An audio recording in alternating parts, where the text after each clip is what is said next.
Kitab Al-Quran, kitab pemimpin umat.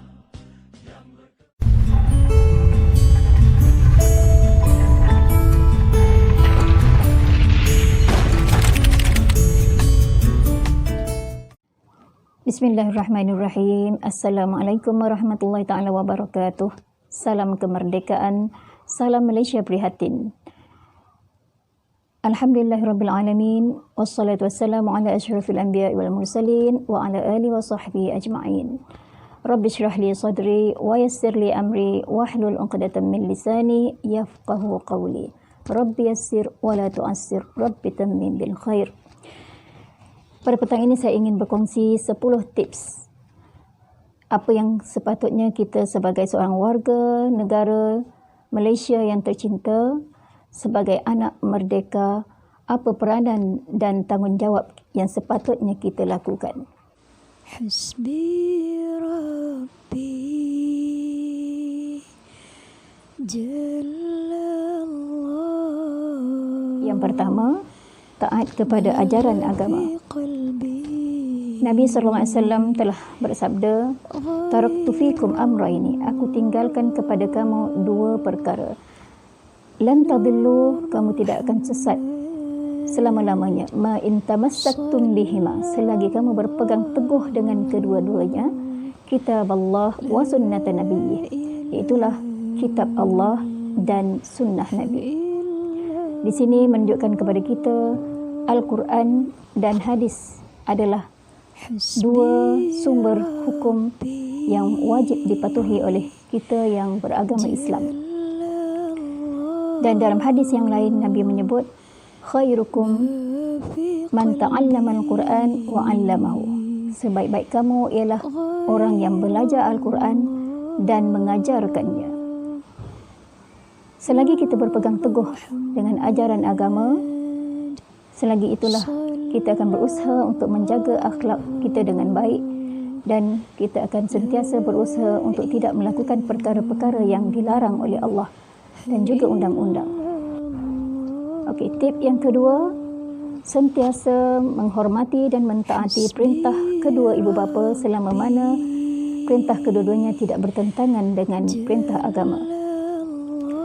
Hadis Nabi menyebut, ridallah fi ridal walidain, redha Allah ada dalam redha kedua-dua ibu bapa. Selagi kita mentaati perintah kedua-dua ibu bapa, insya-Allah kita sentiasa berada dalam keredaan Allah. Tip yang ketiga ialah menjadi pemimpin yang terbaik kepada orang yang di bawah pimpinannya. Sebagai contoh, jika kita seorang guru, lakukanlah yang terbaik untuk murid-murid kita. Jika kita sebagai suami, lakukanlah tanggungjawab kita sebagai seorang suami yang baik kepada isteri dan keluarga. Nabi menyebut dalam satu hadis, khairukum li ahlikum wa ana khairukum li ahli. Sebaik-baik kamu ialah orang yang paling baik di kalangan atau yang paling baik terhadap keluarga kamu, dan aku adalah yang paling baik terhadap keluargaku. Tips yang keempat, kita sentiasa menjadi seorang yang bersyukur dan menghargai setiap nikmat yang kita dapat.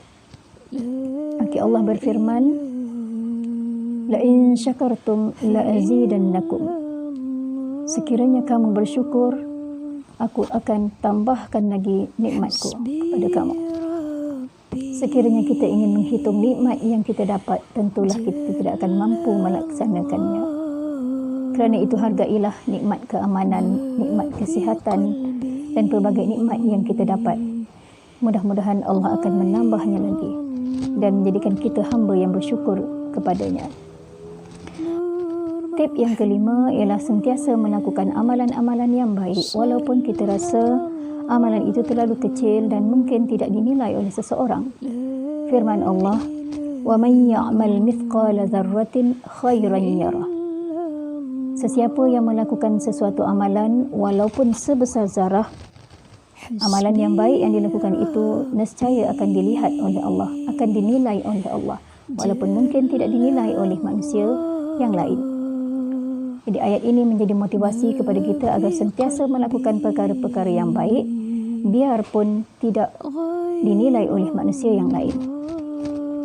Okey, tip yang keenam, sentiasa saling membantu dan bekerjasama sesama manusia, dan disebut dalam firman Allah, wa ta'awanu 'alal birri wat taqwa wa la ta'awanu 'alal itsmi wal 'udwan, dan bertolong-menolonglah pada perkara yang baik dan yang membawa kepada ketakwaan kepada Allah, dan janganlah kamu memberi pertolongan kepada perkara-perkara yang boleh mendatangkan dosa. Okey, kita sebagai rakyat di negara yang berbilang bangsa hendaklah saling membantu dan bekerjasama antara satu sama lain.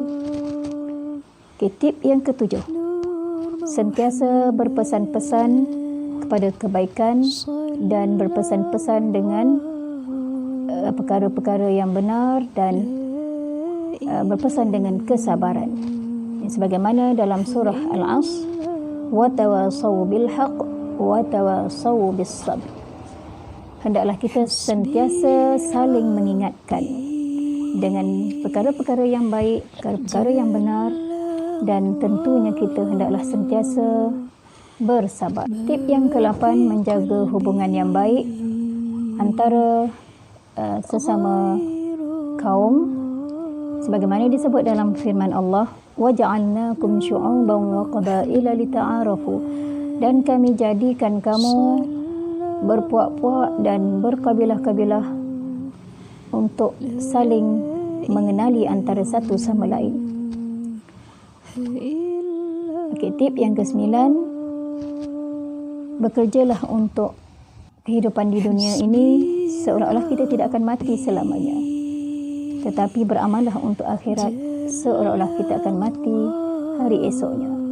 I'mal li dunyaka ka'annaka tamutu ghada wa'mal li akhirataka ka'annaka ta'ishu abada. Dan hadis Nabi juga menyebutkan, khairun nas anfa'uhum ilan nas, sebaik-baik manusia ialah orang yang paling bermanfaat kepada manusia yang lain. Jika kita setiap warga negara berusaha menjadi manusia yang terbaik kepada manusia yang lain, itulah yang terbaik untuk kita lakukan. Sekiranya kita melakukan sesuatu kesalahan ataupun kesilapan, segeralah bertaubat dan memohon keampunan Allah serta berazam untuk tidak melakukannya lagi. Sesuai dengan firman Allah, wasari'u ila maghfiratin mir rabbikum wa jannatin 'arduha as-samawati wal ard wa'iddat lil muttaqin. Dan apabila kamu melakukan sesuatu kesalahan, segeralah kepada memohon keampunan Allah, dan balasan yang Allah janjikan ialah syurga yang seluas langit dan bumi. Allah sediakan bagi orang-orang yang bertakwa. Mudah-mudahan kita dapat mengamalkan 10 perkara yang telah disebutkan tadi di dalam kehidupan seharian kita, dan mudah-mudahan kita menjadi warga negara yang bermanfaat kepada semua, kepada agama, bangsa dan negara. Assalamualaikum warahmatullahi taala wabarakatuh.